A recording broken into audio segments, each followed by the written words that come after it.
My father-in-law tried to push me out of my own marriage during a family dinner. He even thanked me for taking care of his daughter all these years. Then said it was time for a real man to step in. He introduced her ex as the man she really needed. But when I stood up, grabbed my coat, and said 3 words, their celebration ended instantly. My name is Rowan Hale, and for 4 years I thought I married into a family that loved me, respected me, and saw me as one of their own. I was wrong, painfully wrong, and it took one humiliating family dinner to open my eyes.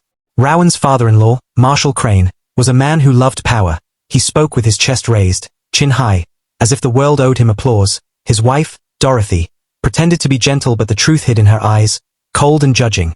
And then there was Rowan's wife, Maribel, beautiful, soft-spoken, and always torn between pleasing her parents and standing with me, the man she promised to love.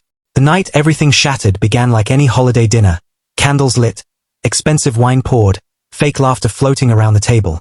But I could feel something strange in the air, like the room itself was holding its breath.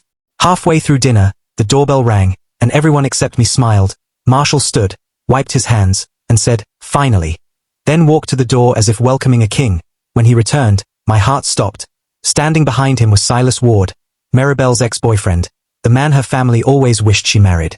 Silas walked in with the confidence of someone who believed he still owned the room. He hugged Maribel longer than necessary, whispered something that made her look away from me, then shook Marshall's hand like he was sealing a secret deal. Suddenly my plate felt cold. Marshall raised his glass, cleared his throat dramatically, reached out, grabbed my hand, and said, "Rowan, thank you for taking care of my daughter all these years. Now it's time for a real man to step in." Then he gestured proudly to Silas, and the entire family clapped, actually clapped, as if they rehearsed this moment. I felt heat rush up my spine. My ears rang. Maribel didn't clap, but she also didn't speak. She just stared at her hands, and in that silence, I realized she knew this would happen. My stomach twisted because betrayal from a spouse hurts more than the one from a stranger. I pushed my chair back slowly, the sound echoing in the quiet room. I grabbed my coat from the back of the chair, slipped it on, and when Marshall smirked and said, "Got nothing to say, boy," I turned to him, looked him dead in the eye, and said the 3 words that made his entire body stiffen. "Check your voicemail." He blinked, confused, then slowly reached for his phone, hands trembling.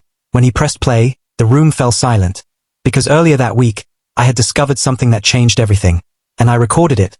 A long voicemail left accidentally on my phone by Dorothy, his wife. Her voice exploded from the speaker, frantic and desperate as she whispered to what sounded like a private investigator. "Please, I need those photos gone. If Marshall finds out Silas isn't Maribel's first ex but his son's biological father, everything will fall apart. I can't let the truth reach Rowan, not yet." Forks dropped, wine spilled, and the room spun into chaos. Maribel gasped, Silas stepped back, and Marshall's face drained of color. He stared at his wife as if seeing her for the first time, betrayal spreading across his face like a crack in glass.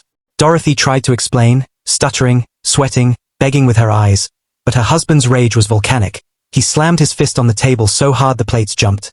"You hid my grandchild's father from me," he shouted, but Dorothy whispered something worse, something colder, "because he isn't your grandchild either." All eyes turned to Maribel, who broke into tears, shaking uncontrollably, and whispered, "I'm sorry, Rowan. I didn't know how to tell you. The test results came yesterday. You're not the father." My legs felt weak, but my heart felt strangely steady, because I had already known. I had seen the messages between her and Silas weeks ago. But I stayed silent, gathering evidence, watching how far they would go, and now the truth was spilling everywhere like broken glass. Marshall fell into his chair, eyes empty. Silas looked like he wanted to run. Maribel sobbed into her palms, and Dorothy whispered prayers that didn't help anyone. I took one deep breath, walked to the door, and said, "Send the divorce papers to my lawyer." Then I left without looking back. But the revenge didn't end at that dinner table. The next morning the truth hit harder. Lawyers called, secrets opened, reputations crumbled, and by the end of the week, Marshall's company was under investigation. Dorothy moved out, Silas disappeared, and Maribel sent me a message saying she made the biggest mistake of her life. I didn't respond. I didn't need to, because sometimes the strongest revenge isn't anger, shouting, or destruction. Sometimes the greatest revenge is the peace that comes when you finally walk away, leaving them to drown in the mess they created. And as for me, Rowan Hale, I rebuilt my life with patience, clarity, and freedom. I kept the voicemail, not because I needed proof but because it reminded me of one thing: betrayal cuts deep, but walking away with your dignity heals deeper. After that disastrous dinner, I spent the next few days in silence. The kind of silence that forces you to face everything you ignored for too long. I stayed in a small rental apartment on the edge of town. My phone buzzing non-stop, Maribel calling, Dorothy texting, even Silas trying to explain. But I didn't answer, not once, because their mess was no longer my responsibility. On the fourth morning, I received a long email from Maribel. She apologized for everything. She blamed pressure from her parents. She blamed her own fear. She begged for one more conversation. But the truth was simple. Trust once broken cannot be stitched together by regret. And love cannot survive in a heart that has been stabbed by those closest to it.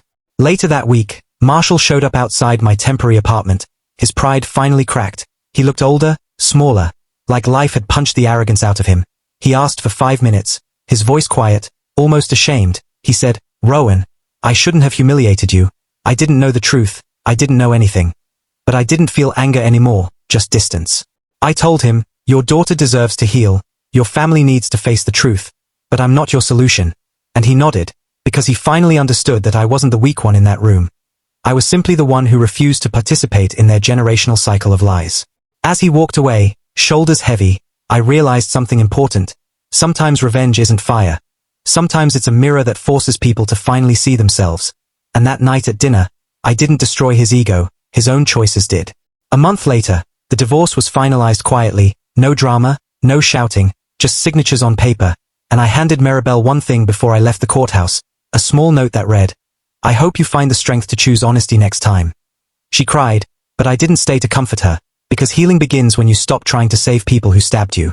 I moved to another city, started a new job, joined a small community gym, made new friends, and for the first time in years, I felt like I was living for myself and not for a family desperate to control everything around them. Peace tasted better than revenge, but the quiet victory still lingered.